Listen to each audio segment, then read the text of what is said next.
Form ಅಂದ್ರೆ ಏನಾಗತ್ತಪ್ಪ ಅಂದ್ರೆ ನಮ್ಮಲ್ಲಿ ರೀಜನಲ್ ಟ್ರಾನ್ಸ್ಪೋರ್ಟ್ ಆಫೀಸ್ ಅಂತ ಕರಿತೀವಿ. ಏನು ರೀಜನಲ್ ಟ್ರಾನ್ಸ್ಪೋರ್ಟ್ ಆಫೀಸರ್.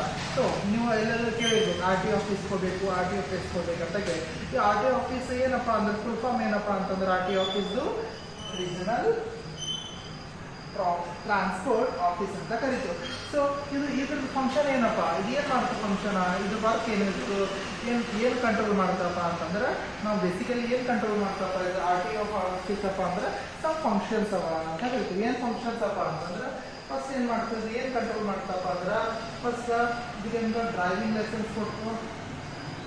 ಯಾವುದು ಫಸ್ಟ್ ಏನು ಕೊಡ್ತಾ ಡ್ರೈವಿಂಗ್ ಲೈಸೆನ್ಸ್ ಕೊಡ್ತು. ಆಮೇಲೆ ಸೆಕೆಂಡ್ ಅಂತ ಏನು ಮಾಡ್ತಪ್ಪ ಅಂತಂದ್ರೆ ನಮ್ಮದು ವೆಹಿಕಲ್ ರಿಜಿಸ್ಟ್ರೇಷನ್ ಮಾಡಿಸ್ತದ. ಏನು ವೆಹಿಕಲ್ ರಿಜಿಸ್ಟ್ರೇಷನ್ ಕರೆಕ್ಟಾ. ಯಾವುದೇ ಒಂದು ವೆಹಿಕಲ್ನ ನೀವು ಪರ್ಚೇಸ್ ಮಾಡಬೇಕು ಪುಸ್ತಕದಲ್ಲಿ ಹೋಗಿ ಅದು ವೆಹಿಕಲ್ ರಿಜಿಸ್ಟ್ರೇಷನ್ ಮಾಡಿಸ್ಬೇಕಾಗ್ತದೆ. ಅದಕ್ಕೆ ನಾವು